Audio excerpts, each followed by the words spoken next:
ですね、今日から2日間連続で、4コマ同社完全攻略オンラインクラスの、午前のクラスですね、一番最初のクラスになります。よろしくお願いします。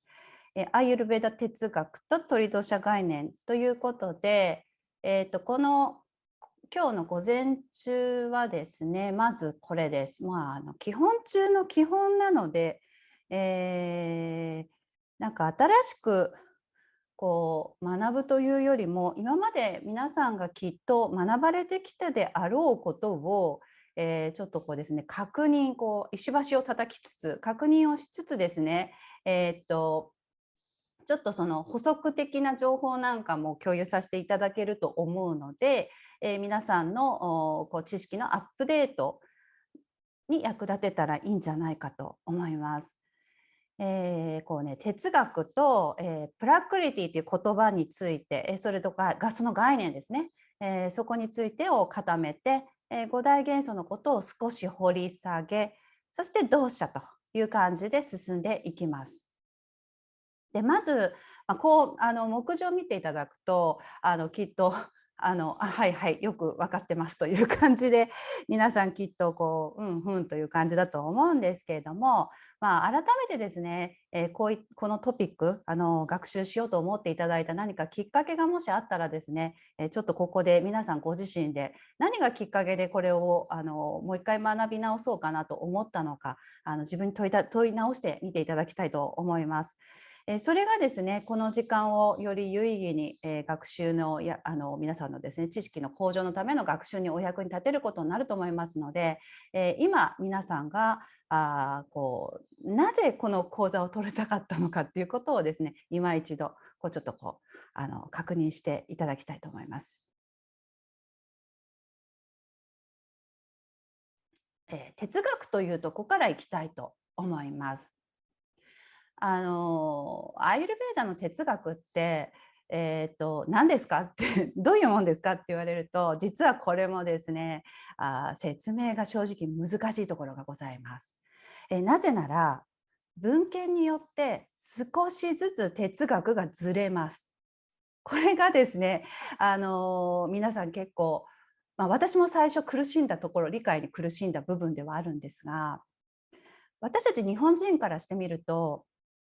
教科書に書かれていることって、例えば中学校の教科書とかでなんとか出版社が出してる教科書、国語の教科書なんとか出版社出してるみたいなのが出版社によって教科書違ったりするけれども、そこに書かれている、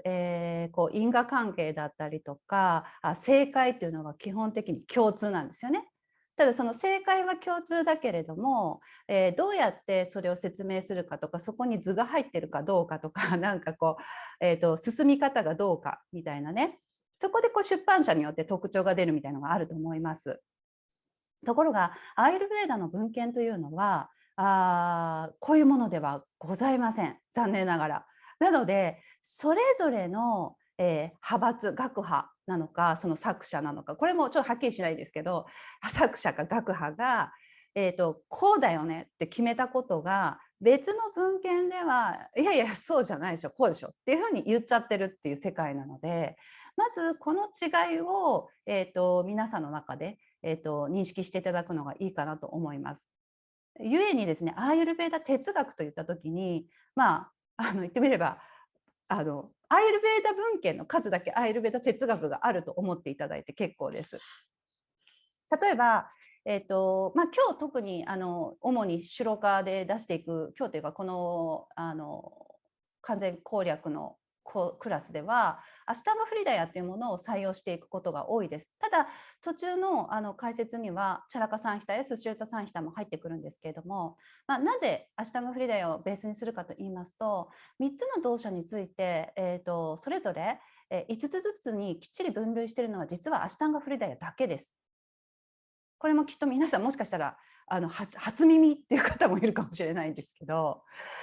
チャラクサンヒターはバータ動作についてのサブ動作、5つの動作は解説をしているんですが、ピッタやカパには触れておりません。そしてですね、スッシュルタサンヒターで、このピッタ動作についての5つの分類が初めてなされてですね、で最後に、アスタンガフリダヤがそれをまとめ上げてバータピッタカパとそれぞれ5つに分類し合計15にしていったというですね、そういった背景があることもまず皆さんに先にインフォメーションしておきます。ですので、この後、それぞれのバータピッタカパって見ていきますけれども、そこではですね、原則はアシタンガフリダヤ。ただですね、チャラカやスシュルタはそれに対してどうやって見ているのかっていうことももちろん補足で入れていく箇所はございますけれども、そのような状態ですので、アイルベーダ哲学は文献によって少しずつずれてくるんです。で、その3つ、主にね、この 3つの教科書を私たちは使ってアイルベーダを学んでいくわけですけれども、これらそれぞれちょっとずつ違う哲学と言いましたが、ただですね、やっぱりそのベースになっているのはこのサンキャっていう哲学なんですね。サンキャはこのカピラさんって言っちゃいけない。マハーリシ・カピラというですね、人がこうまとめ上げたというふうに言われていて、宇宙創造論、それから生命論みたいな、生命誕生論みたいなところをまとめてる、シャット・ダルシャナというですね、インド哲学の、6個の枝があるんですけれども、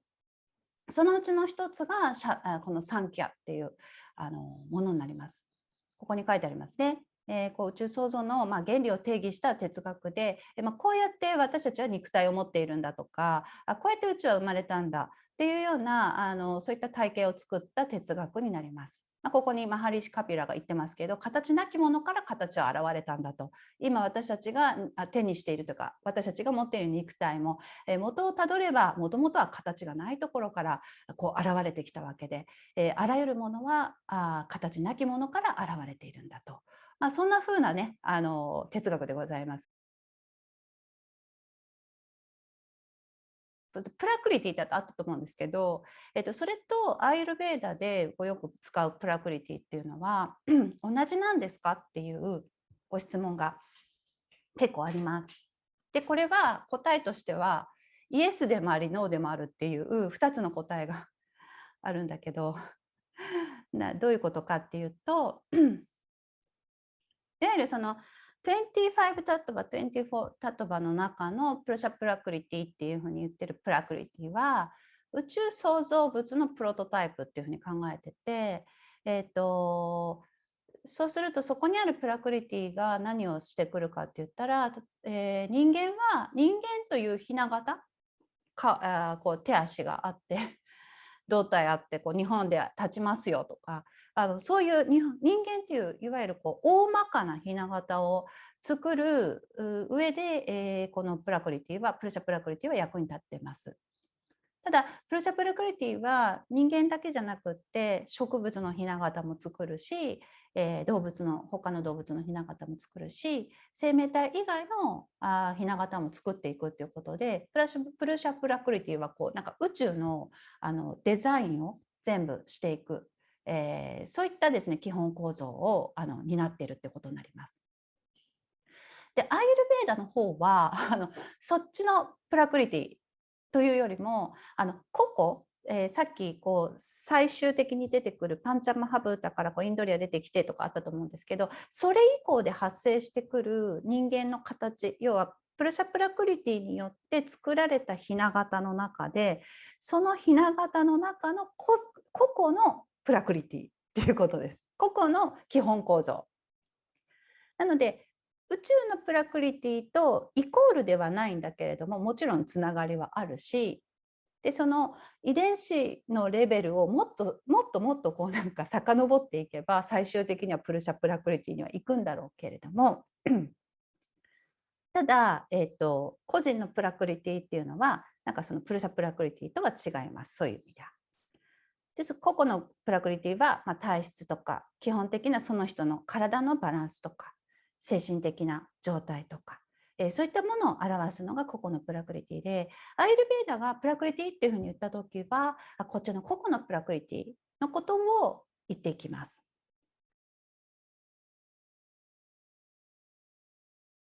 はい。で、それぞれの特徴、これはもうちょっと簡単にいきましょう。ね、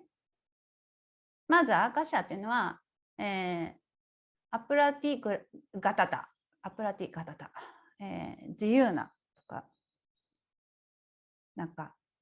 こう妨げがなくてひたすら拡散していくっていう特徴がある。ね、宇宙でいうところのなんだっけ、ブラックホールじゃないんだけど、なんかこう境がない、ここまでというリミットがない、そういう特徴があります。でそのアーカ社の中でこう、ね、生まれてきたものですけど、バーユーというのはチャラットバといってね、チャラというのは動くという意味なんですけど、トバというのはその状態を表す、言葉でございまして、チャラットバというのは、動き回るということですね。で動くこのバーユーのチャラットバの、特徴としてはこうまっすぐに動くとか上に動くとか、なんかそういう私たちの中で動くというとなんとなく前に前進している動きだけを想像するんですけど、この人たちはですね、もう節操がないというか、もう自由に動くっていうことです。そのアーカ社とともにアーカ社ってリミットがないじゃないですか。でリミットなく立体的にその場を広げていくので、その中をですね、縦横無尽に、そして自由に動くのがバータです。チャラットバ。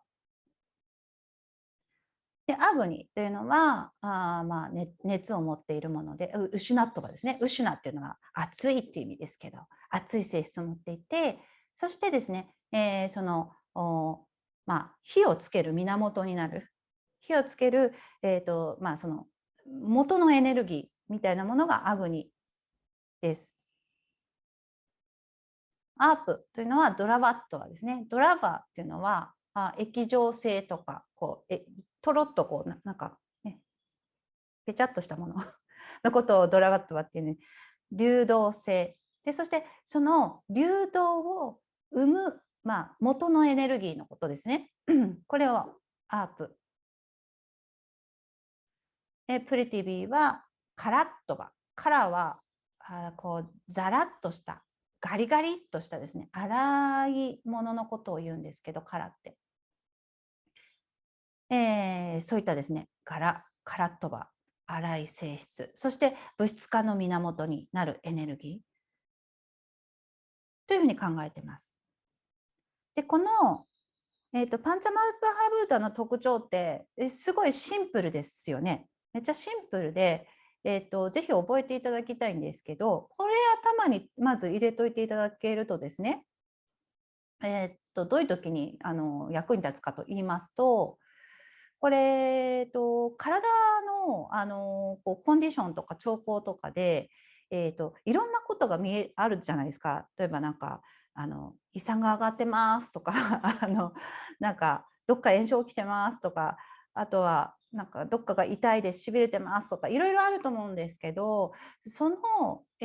兆候をですね、この中で、たった5つなんですが、どの性質によるものっていうか、どの要素の特徴によるものと連携しているのかを見ていただきたいんですよ。で実際これで、どの特徴が強く出てるっていうことをキャッチできると、それを見つけることができると、結構その、アイルベーダの診断とか治療とかっていうところとですね、スッとつながることができてですね、まずこの5つ覚えていただいて、そしてこれを見つける力を養っていただきたいと私は強く思っています。でこれを見つける力を養うのに、その今日午後からやるバータ、ピッタ、カッパ、それぞれ5つに分けて細かく見ていくっていう勉強をするとですね、その見つけるコツをつかめます。